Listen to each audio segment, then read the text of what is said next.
That eyesore of a barn has to go, Mr. Jensen. And that rust bucket you call a tractor. This is a community of standards. I remember staring at the woman on my porch, this perfect stranger named Carol, and thinking that my late wife, Martha, would have found this whole situation hilarious. She always said I had a face that invited people to tell me their unsolicited, and usually unhinged, opinions. "Ma'am," I said, keeping my voice as level as a freshly poured concrete slab, "this barn has been standing here since my great-grandfather built it. It's seen more history than this entire subdivision you live in. As for the tractor, it was my father's. It runs. That's the only standard it needs to meet."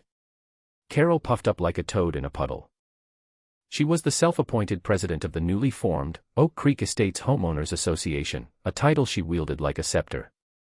Her development, full of beige McMahon signs that all looked like they were designed by a committee with no imagination, bordered the back end of my 80-acre farm.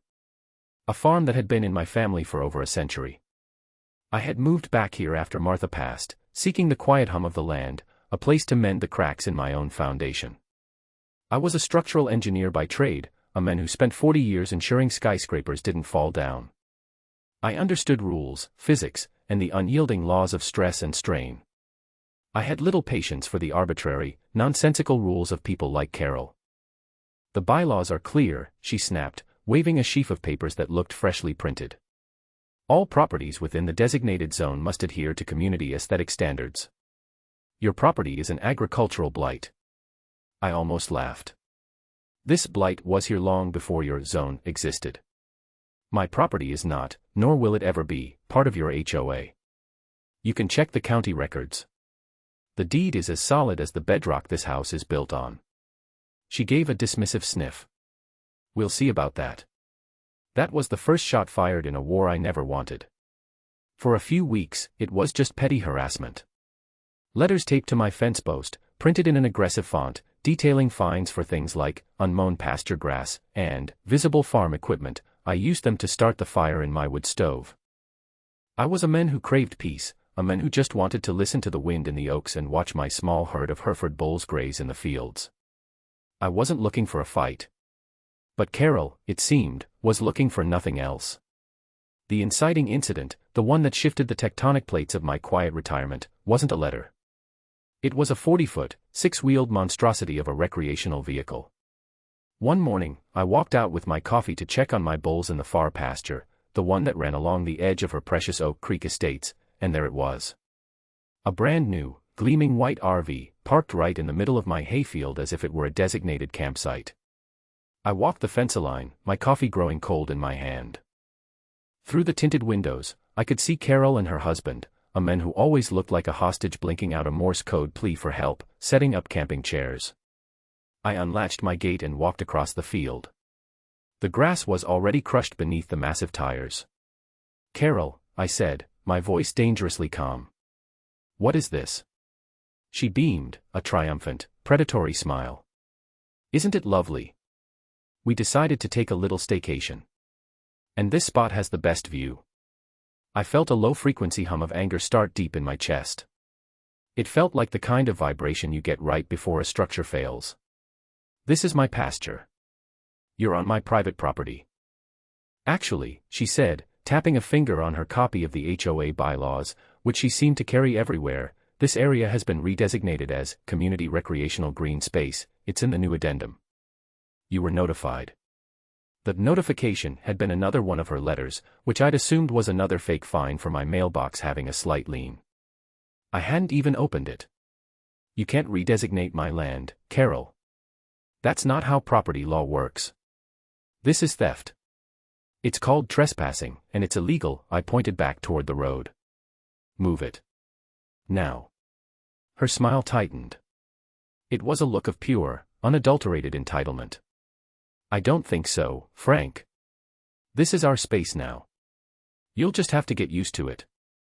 Maybe clean the place up a bit while you're at it." Her husband, Bob, just stared at his shoes, the picture of a man who had lost 1,000 battles and had no intention of fighting another one. I stood there for a long moment, the silence broken only by the lowing of my bulls in the adjacent field. I looked at the RV, a monument to arrogance parked on my family's legacy. I looked at Carol, a woman whose foundation was built on nothing but ego. And I made a decision. I was a patient man. I had spent my life calculating stress loads, analyzing soil composition, and understanding that the most powerful forces are often the ones you can't see until it's too late. I wasn't going to yell. I wasn't going to call the sheriff, not yet. That would be playing her game. No, I was going to play mine. I was an engineer. I would design a solution. All right, Carol, I said, turning to walk away. My voice was so devoid of emotion it sounded like a stranger's. Enjoy the view. Her smug laughter followed me all the way back to my house. She thought she had won. She had no idea she had just approved the demolition permit for her entire life. She had parked her house of cards on my bedrock, and I was about to start a controlled earthquake. The first phase of any project is reconnaissance. You don't start digging until you know exactly what's under the surface. For the next week, I let the RV sit there, a white whale beached on my sea of green. Carol and Bob came and went, using it as their private clubhouse. They even had a little barbecue, the smoke wafting over to my porch, smelling of cheap charcoal and victory. I ignored them. Instead, I went to the county courthouse. I spent 2 days in the dusty archives of the records office, pulling every deed, survey map, and zoning variance related to my property and the land that now constituted Oak Creek Estates. The clerk, a kind woman named Mary whom I'd known since high school, kept bringing me cups of coffee. Fighting with the new HOA queen, she asked on the second day, her voice a conspiratorial whisper. Just doing some research, I said with a thin smile. Good for you, she nodded. That woman tried to have the town's 4th of July picnic cancelled because the fireworks weren't eco-friendly. She's wound tighter than a $2 watch. The paperwork confirmed everything I already knew. My property lines were inviolate, established in 1908 and never challenged. Her HOA had zero legal authority over my land. Their redesignation was a piece of fiction, as legally binding as a child's drawing of a treasure map. But I found something else, something far more interesting. I pulled the development plans for Oak Creek Estates. I saw the geological surveys, the soil composition reports, the foundation plans for all the houses, including Carol's oversized palace at the top of the hill. As an engineer who specialized in this very thing, I could read these documents like a novel. And I spotted an anomaly. The initial geological survey for the plot where Carol's house now stood had a big red flag. It noted a high concentration of Montmorillonite clay in the subsoil and a steep grade. In layman's terms, it was a slow-motion landslide waiting to happen. Building a heavy, 2-story house there was monumentally stupid. There was a note recommending deep-drilled pier foundations anchored to bedrock, an expensive but necessary precaution. But then I looked at the final, approved building permit. It was accompanied by a second, revised geological report. This one, conveniently, showed none of the clay issues. It claimed the soil was stable, and it was signed off on by an engineering firm I'd never heard of. The foundation plan was for a simple, cheap slab. Someone had either been incredibly incompetent or deliberately fraudulent. My money was on the latter. I made copies of everything. Every map, every deed, every survey, every fraudulent report. The pile of paper grew, a testament to Carol's hubris. The second part of reconnaissance is direct observation. I went to the hardware store and bought 3 high-end trail cameras, the kind hunters use. They were motion-activated, had night vision, and uploaded footage directly to my cloud account via a cellular link. That night, under the cover of darkness, I mounted them on old oak trees, perfectly concealed by the thick foliage. One was aimed directly at the RV. The other 2 covered the access points to the pasture. Then the escalation began, just as I predicted it would. Carol, emboldened by my seeming inaction, grew more audacious.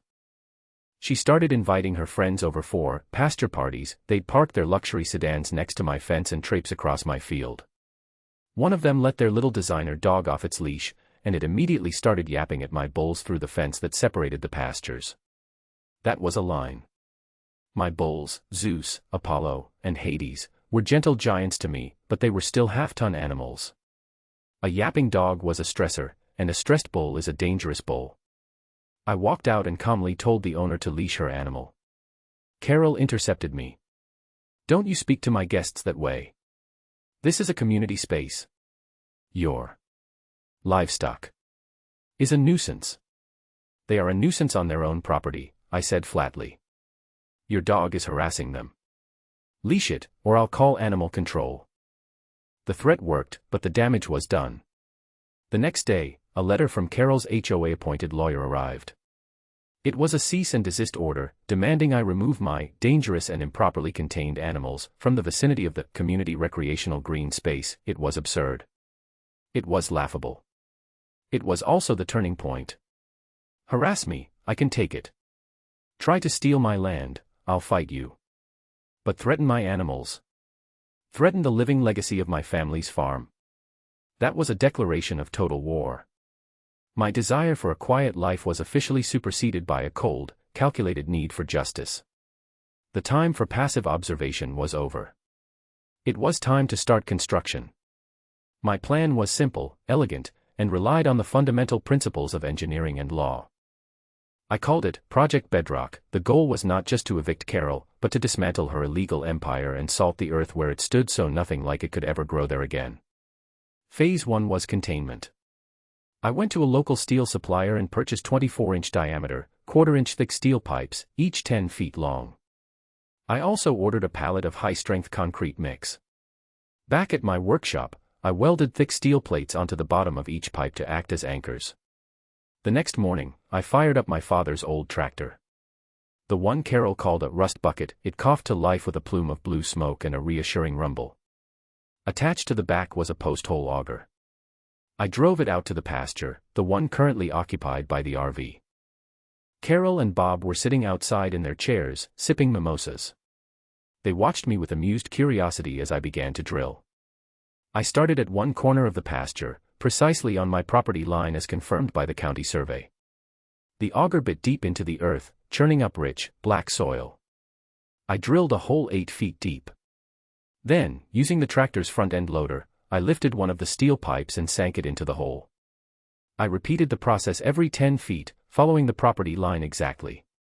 It took me all day. I worked with a methodical, unhurried pace. By sunset, I had a series of steel poles sticking 2 feet out of the ground, forming a neat, impenetrable line around 2 sides of the pasture. Carol came over as I was mixing the first batch of concrete in a wheelbarrow. "What on earth do you think you're doing?" she demanded. "Surveying," I said without looking at her. "Just marking my property line. Wouldn't want any confusion." I shoveled the wet concrete into the first hole, filling it to the brim, encasing the steel pipe in a permanent, immovable foundation of solid rock. I did this for every single pole. When I was done, those survey markers were not going anywhere without heavy excavation equipment. They were, for all intents and purposes, part of the geology now. The beauty of it was its absolute legality. I was performing work on my own land. The markers were on my side of the property line. But I had chosen their placement with care. They now formed a perfect barrier, blocking the wide, easy path the RV had used to get into the field. The only way out now was through the main gate, which led onto a narrow farm track. A track far too narrow for a 40-foot RV to make the turn. Her behemoth was trapped. She just didn't realize it yet. Phase 2 was the welcome committee. The next morning, I checked the fence between the RV pasture and the adjacent pasture, where my 3 bulls were contentedly grazing. I walked every inch of it, testing the tension of the high-tensile wire, checking the integrity of every post. It was rock solid. My father had built it to last. Then, I opened the wide gate between the 2 fields. "Come on, boys," I called out. Zeus, the dominant bull, lifted his massive head. He was a magnificent animal, nearly 2,000 pounds of muscle and placid power. He looked at the open gate, then at the fresh green grass in the other pasture, and made an executive decision. With a low grunt, he started walking. Apollo and Hades, never once to be left behind, followed him. They ambled into the new pasture, their hoofs thudding softly on the earth. They were completely uninterested in the strange white box in the middle of their new dining room. They just lowered their heads and got to work on the clover. I closed the gate behind them, securing them in their new, much larger, temporary home. Now, the RV wasn't just trapped by steel posts. It was also sharing its space with 3 of the largest, most intimidating lawn ornaments in the county. It was all perfectly safe. The bulls were docile, and the RV was just a weird, inedible rock to them. But the optics were beautiful. I went back to my porch, poured a fresh cup of coffee, and waited for the show to start. My trail cameras were ready to roll. It didn't take long. Around 9 a.m., Carol emerged from the RV in a silk bathrobe, a little dog tucked under her arm. She stopped dead in her tracks. Her mouth fell open. Zeus had wandered over to the RV and was using the side of it as a convenient scratching post. The sound of his rough hide rubbing against the thin aluminum siding echoed across the field. She let out a shriek that sent a flock of crows scattering from the trees. "Bob! Bob, get out here!" Bob stumbled out, looking confused. He saw the bulls, and his eyes went wide. "Oh, my," was all he could manage. "He put cows in here." Carol screamed, pointing a trembling finger at the bulls. "Those things are going to kill us." "They're bulls, dear," Bob corrected timidly. "And they seem to be eating." "I don't care what they are. Get them out." I could see the whole drama unfolding from my porch. I took a slow sip of my coffee. This was better than television. Carol spent the next hour in a state of escalating panic. She called the sheriff. I saw the patrol car pull up. The deputy, a young guy named Miller, got out and had a long conversation with her. I saw him gesture to the fence, to the bulls, and then back towards my house. He eventually got back in his car and drove away without even coming to talk to me. A complaint about livestock being on the livestock owner's property wasn't exactly a high-priority call. Her frustration mounting, she decided to take matters into her own hands. She got into the driver's seat of the RV, fired up the diesel engine with a roar, and tried to drive out the way she came in. Clang! The sound of her front bumper meeting one of my concrete-filled steel posts was deeply, profoundly satisfying. I saw her get out and inspect the damage. There was a nasty dent in her pristine vehicle. The post hadn't budged a millimeter. She tried to back up, to find another way. But there was none. She was boxed in. Her face, even from a distance, was a mask of pure fury. She paced back and forth, her silk robe flapping in the breeze. She looked like a caged animal. A very angry, very entitled caged animal. The trail cam footage from that day was pure gold. It caught her screaming at her husband. It caught her throwing a lawn chair against the side of the RV. Best of all, it caught her trying to push one of the steel posts over with her bare hands, a futile, pathetic display of impotent rage. She was digging her own grave, and I was just handing her the shovel, one legally sound action at a time. The trap had been set. The bait had been taken. Now, it was time to let the pressure build. The next morning, I called for a special meeting of the Oak Creek Estates HOA. I used the official procedure outlined in the very bylaws she loved to quote, getting the required number of signatures from a few of her neighbors who were already tired of her reign. I found them surprisingly easy to persuade. Apparently, Carol had tried to fine one family because their garden gnomes were tacky, and another because their basketball hoop was a quarter-inch too close to the curb. Her support was as shallow as the foundation on her house. The meeting was held in the community's sterile little clubhouse. The air was thick with tension and the faint smell of lemon-scented cleaner. Carol sat at the head of the table, flanked by a sour-faced secretary and a treasurer who looked like he'd rather be anywhere else. She thought this meeting was her chance to publicly crucify me. She opened the floor with a tirade. "As you all know," she began, her voice dripping with venom, "we have been dealing with a problematic and uncooperative individual, Mr. Frank Jensen." She pointed a manicured finger at me. "He has deliberately created a hazardous situation by moving dangerous animals into the community green space, endangering residents and trapping private property." A few people murmured. I let her talk. "An engineer knows you have to let the pressure build to test the weak points in a structure. He has erected illegal barriers in an attempt to intimidate your HOA board and seize community land for himself. This aggression will not stand." She went on like that for 10 minutes, painting me as a villain, a land-grabbing monster terrorizing their peaceful community with my filthy farm. When she finally ran out of steam, her chest heaving with righteous indignation, there was a tense silence. All eyes turned to me. I didn't stand up. I simply placed a thick file folder on the table in front of me. "Ma'am," I began, my voice calm and even. "You've made several statements that are factually incorrect. I'd like to offer a few corrections, if I may." I opened the folder.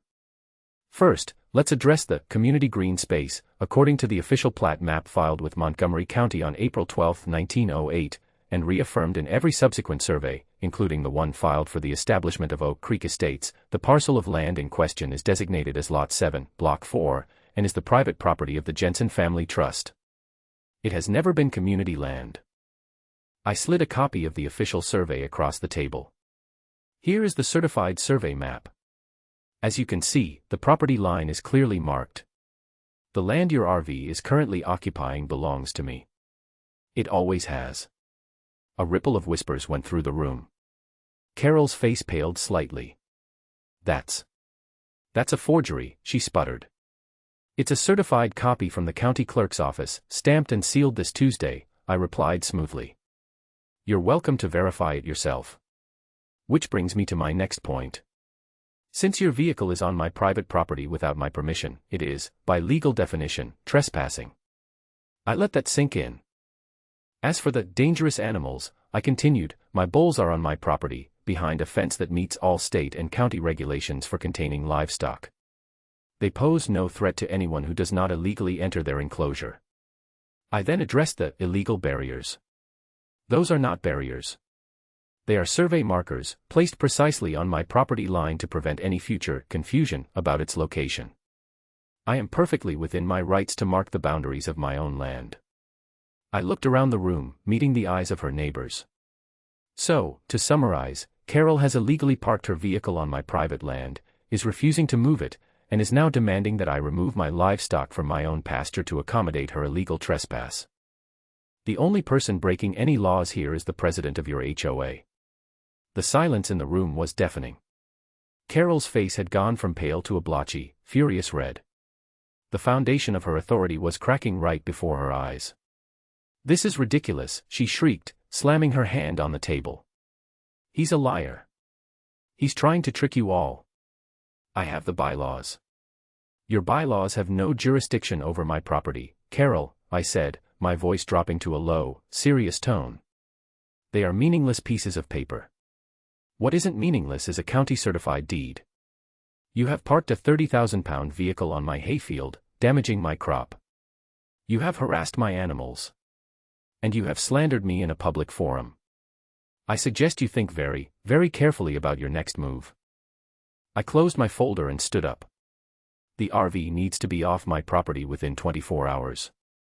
If it isn't, I will begin legal proceedings to have it declared abandoned and have it removed at your expense. I walked out of the clubhouse, leaving a room full of stunned homeowners and one sputtering, apoplectic tyrant. Her credibility had been shot full of holes. But I knew she wasn't done. A cornered animal is the most dangerous.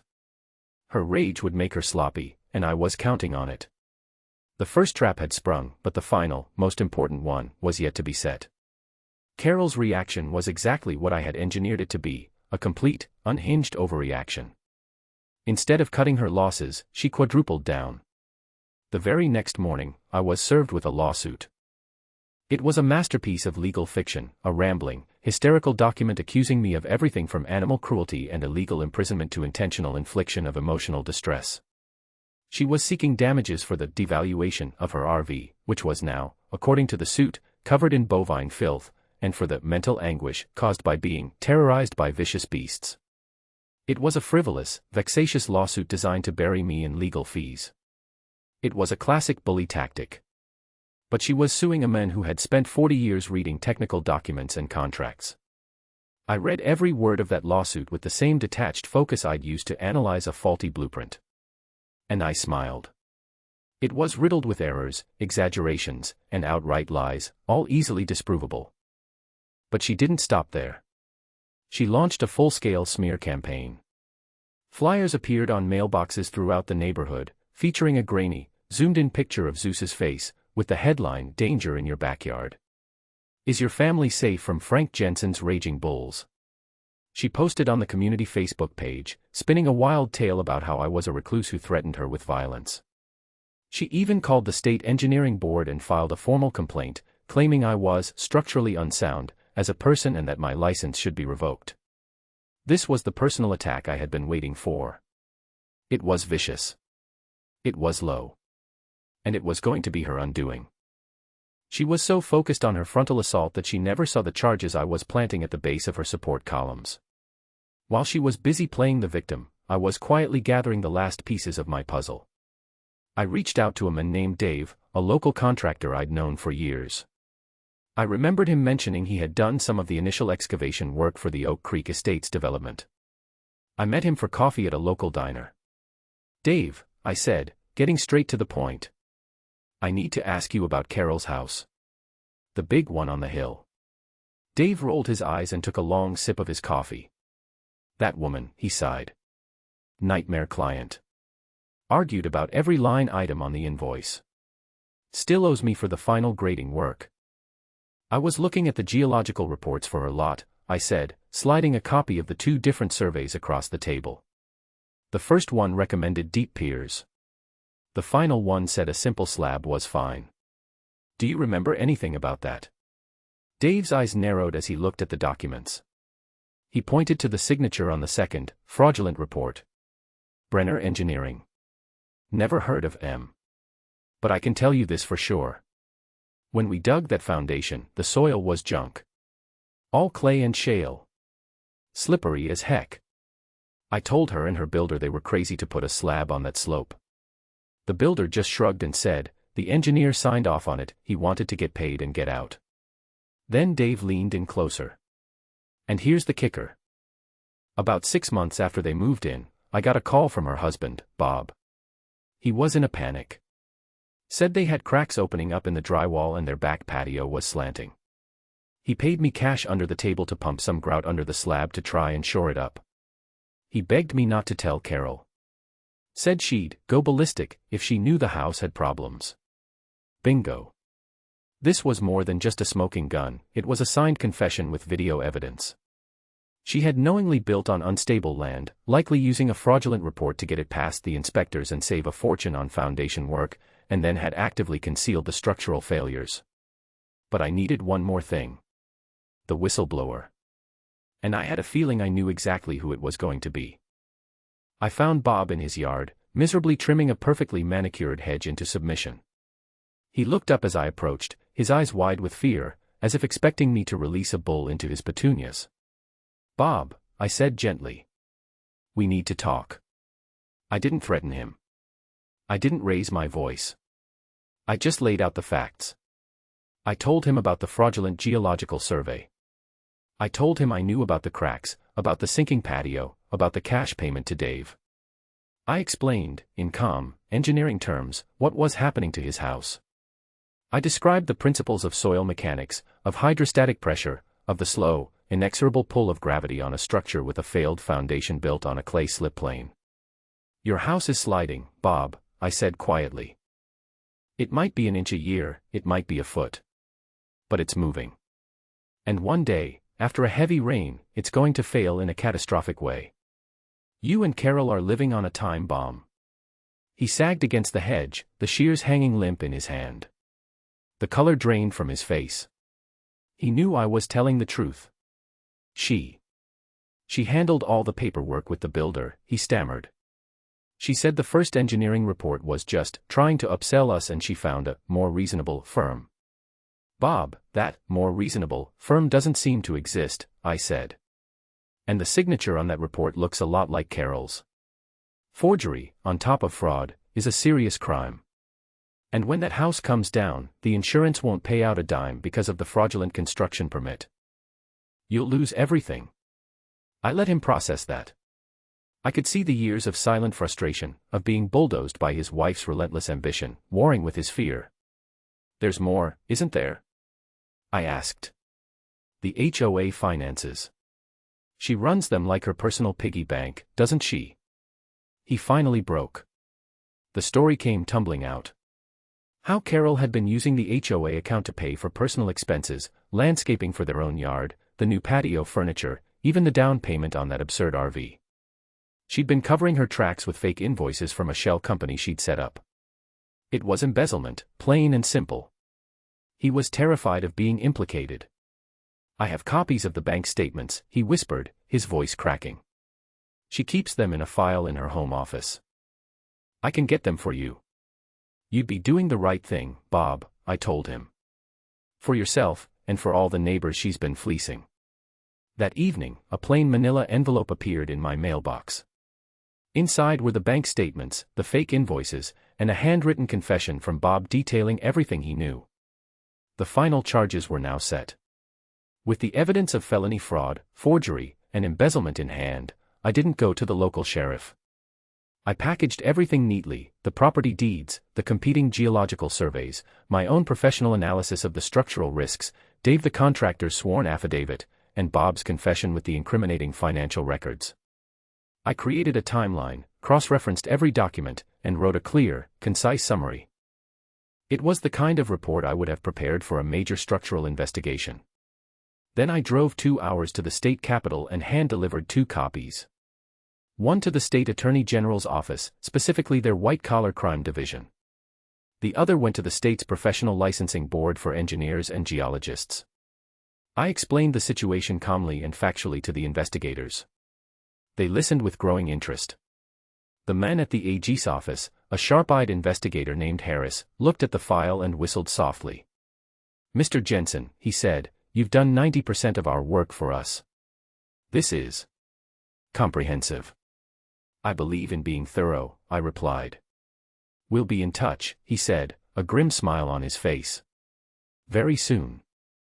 The final showdown was set for a specially convened, court-ordered HOA meeting. The official reason was to mediate the civil suit Carol had filed against me.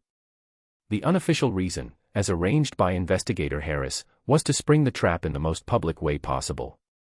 The clubhouse was packed. News of the lawsuit had spread, and the residents of Oak Creek Estates were there for the drama. Carol was at the head table, looking smug and triumphant.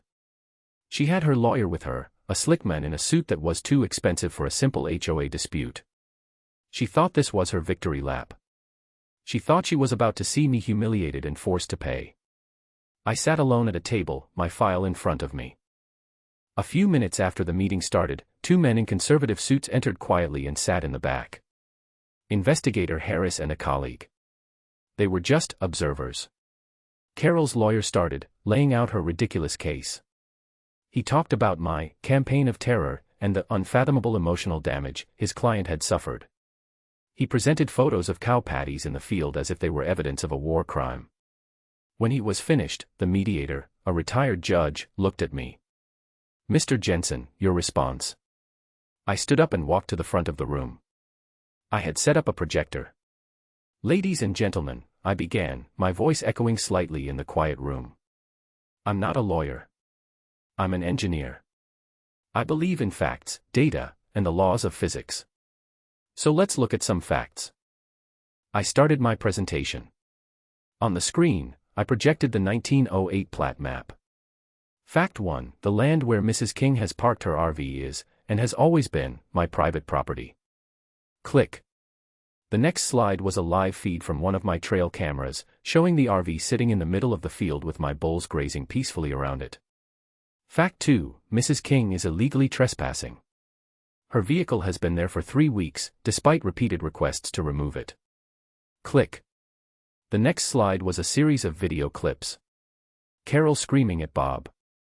Carol trying to push over a steel post. Carol throwing a lawn chair. The room filled with gasps. Her public facade of a calm, in-control community leader was vaporizing before their eyes. Fact 3. This entire situation was manufactured by Mrs. King as part of a campaign of harassment against me because I refused to submit to the illegal authority of her HOA. Carol was on her feet, her face purple with rage. This is an invasion of privacy.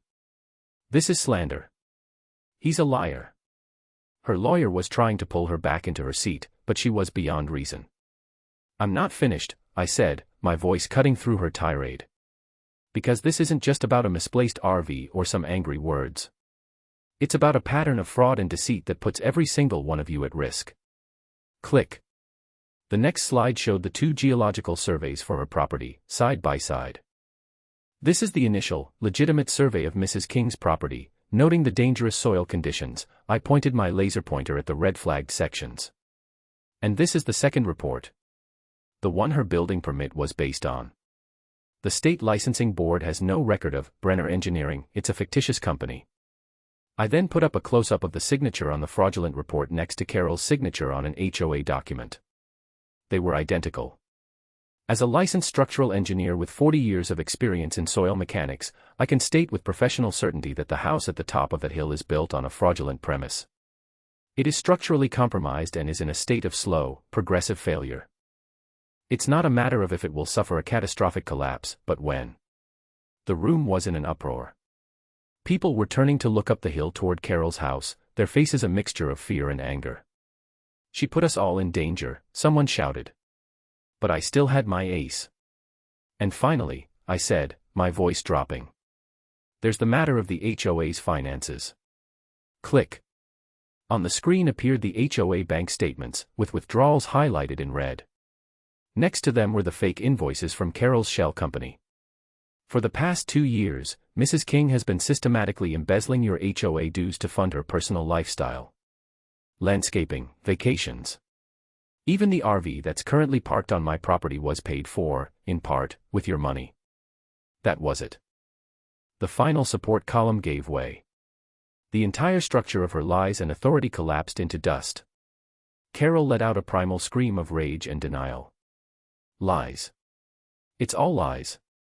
I did it for the community. I needed that money to maintain our standards. You'll all be sorry." In her fury, she had just confessed. At that moment, Investigator Harris and his colleague stood up from the back of the room.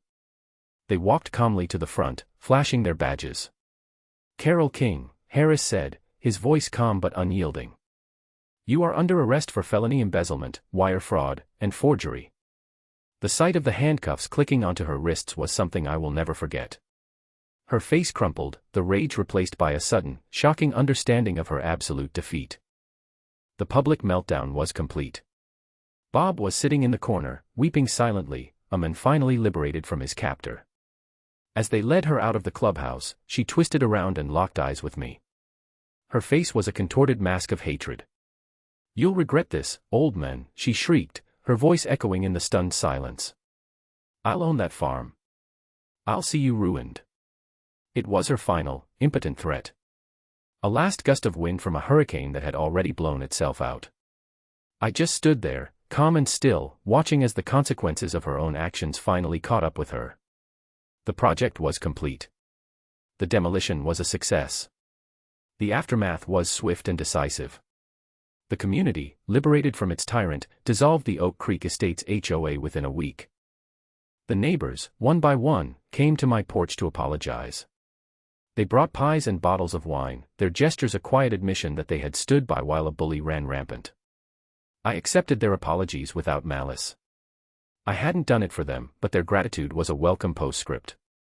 A true sense of community, one based on mutual respect instead of arbitrary rules, began to tentatively grow. Carol's fate was a perfect example of poetic justice.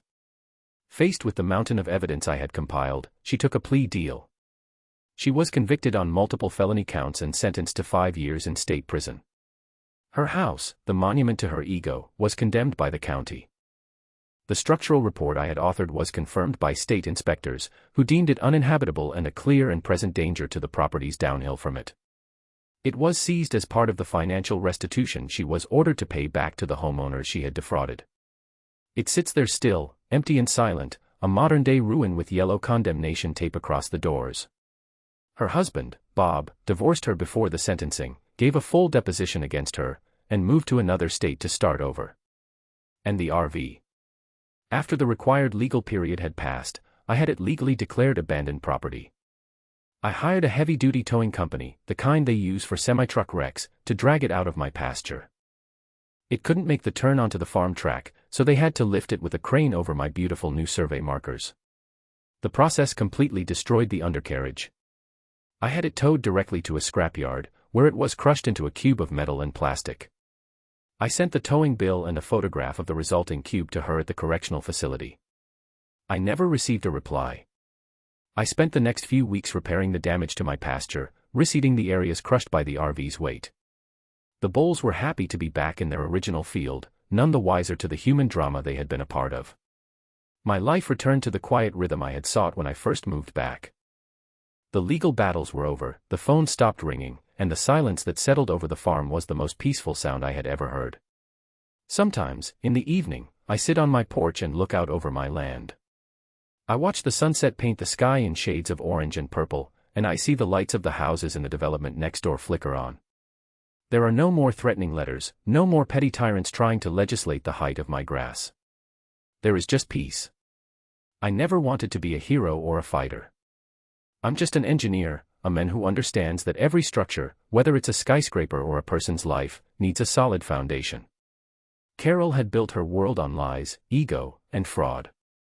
All I did was expose the faulty bedrock she was built upon and let the unyielding laws of gravity and justice do the rest. I learned that sometimes, the only way to protect your peace is to be willing to go to war for it. And that standing up to a bully isn't just about winning a fight, it's about restoring balance, ensuring that those who try to build their empires on other people's property eventually see their own foundations crumble into dust.